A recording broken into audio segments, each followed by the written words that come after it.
안녕하세요. 오늘은 다육이 초보분들이 여름을 실패하는 이유, 원인 몇 가지를 소개해 드릴까 합니다. 많은 분들이 여름을 어려워합니다. 저 또한 여름은 최대한 빨리 지나갔으면 좋겠는데 이제 시작이라고 하니까 조금 부담도 되고 걱정도 되고, 그러나 매년 잘 살아남았기 때문에 마음 편하게 가지려고 노력을 합니다. 그렇지만 다육이를 처음 시작하시는 분들은 이 여름을 처음 맞았고 처음 어떻게 해야 되는지를 잘 모르기 때문에 이곳저곳 들어가서 많은 정보를 찾을 거라고 생각을 합니다. 저 또한 처음에 많은 정보를 얻기 위해서 이곳저곳 들어가서 다양한 시도를 해보았지만 결과적으로 답은 내 환경에 맞춰서 키우는 게 가장 더 건강하게 키울 수 있는 방법이었고요. 몇 가지만 또 추가를 한다 그러면 완벽하게 여름을 보낼 수 있는 그런 결과를 얻었습니다. 그럼 다육이를 처음 시작하시는 분들, 다육이 초보분들은 왜 여름을 실패할까요? 그 이유를 찾는다면 첫 번째, 다육이 잎이 말라가면 다육이 건강 상태가 좋지 않다라고 생각을 합니다.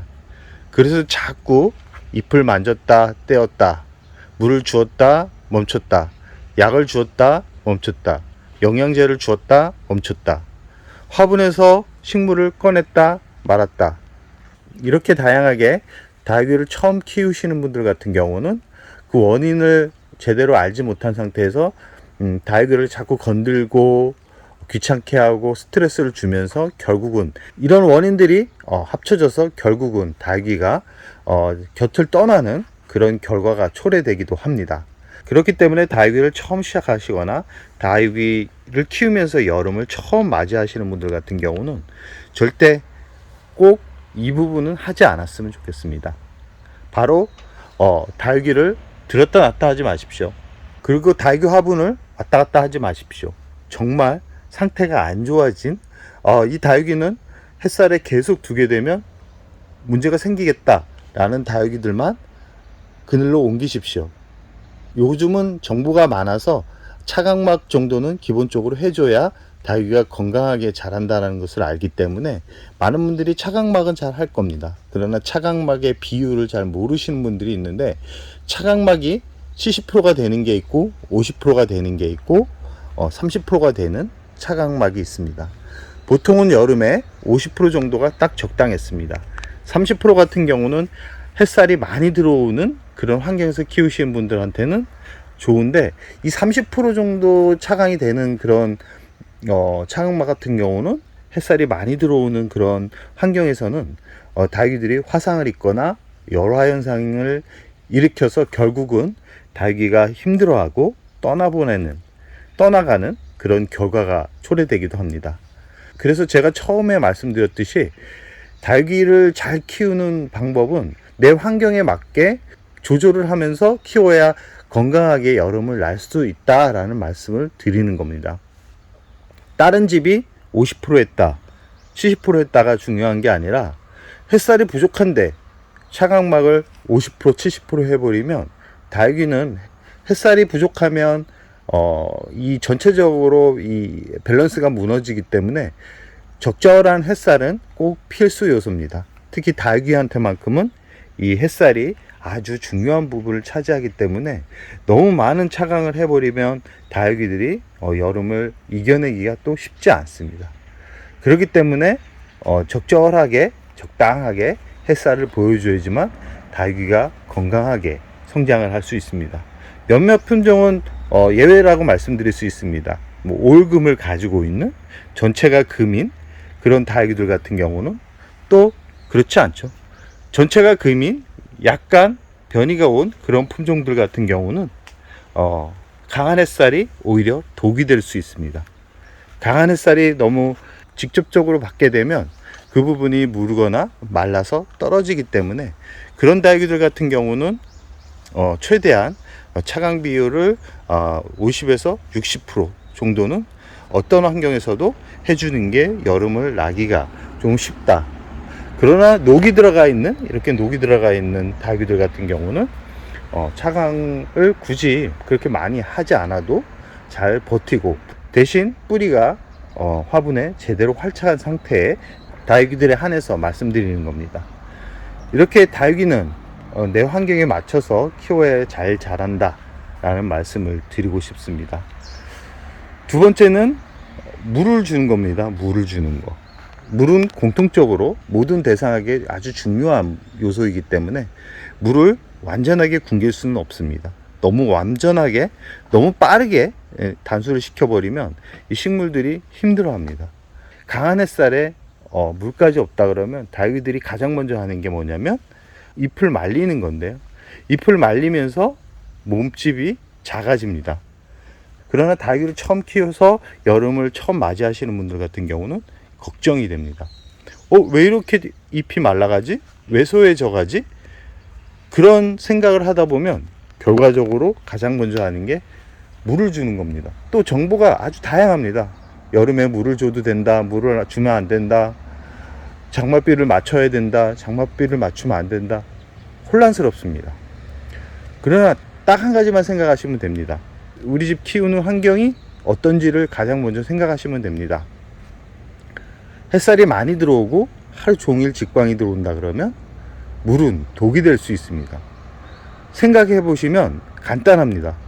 작은 화분에 물이 가득 담아져 있는데 뿌리가 물을 흡수하지 못해서 물이 일주일 이상 마르지 않고 있다.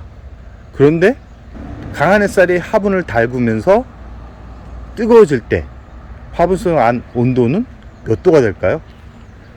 온도는 재보지 않았지만 아주 온도가 높을 겁니다. 정말 뜨거울 정도로 높을 겁니다.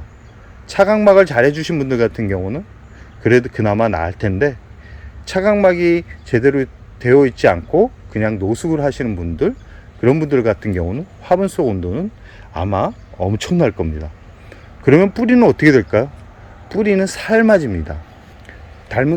삶은 날개 아시죠? 뿌리도 똑같아집니다.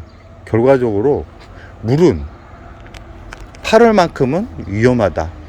7월도 차광이 제대로 되어 있는, 또 다르게 생각하면 우리 집이 그늘지다. 그러면 물을 7월까지는 줘도 되지만 8월은 좀 참아야 된다 라는 말씀을 드리고 싶습니다. 매번 말씀드립니다.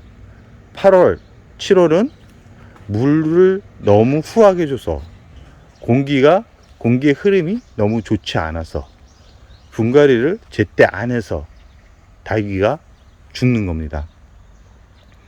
결과적으로 이렇게 시간이 지나서 보면 대부분 문제가 발생했던 그런 화분들을 살펴보면 분갈이가 늦었거나 아니면 무리하게 물을 주었거나 아니면 무리하게 영양제를 주었을 때, 이 밸런스가 무너졌을 때 다육이들한테 문제가 됐지, 그냥 무관심하게 일정하게 관리를 했던 다육이들은 큰 문제 없이 여름을 났던 기억이 많습니다. 아마 그런 분들이 있습니다. 무관심하게 키워야 다육이는 여름에 잘 난다.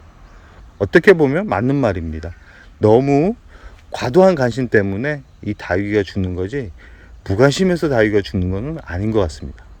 제가 경험적으로 봐도 100%라고 말씀을 드릴 수는 없지만 60에서 70%는 맞는 것 같습니다. 세 번째는 수시로 다육이를 왔다 들었다 놨다 심었다 팠다를 합니다. 이유는 상태가 안 좋거든요. 그냥 두면 죽을 것 같거든요.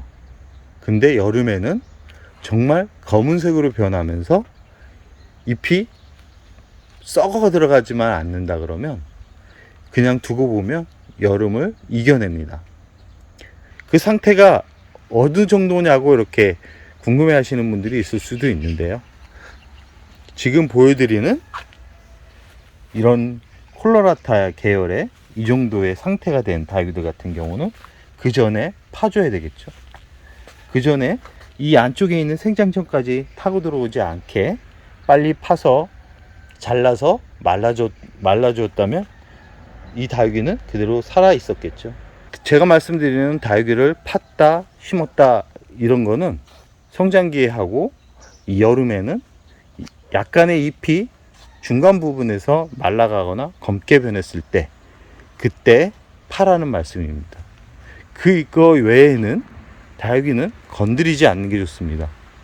여름에 건드려서 뿌리가 하나라도 스트레스를 받는다 그러면 결과적으로 그 다육이는 그냥 둔 것보다도 더 못한 그런 결과를 만들어낼 수 있습니다. 오늘 3가지 말씀드렸습니다. 모두 다 알고 있는 내용이지만 내가 직접적으로 실천을 하지 않으면 다 필요 없는 정보들입니다. 다육이를 키우면서 참 많은 정보들이 노출되고 있습니다.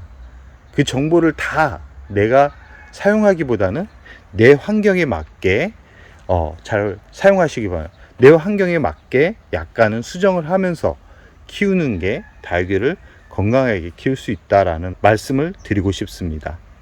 그럼 오늘의 영상을 마치겠습니다.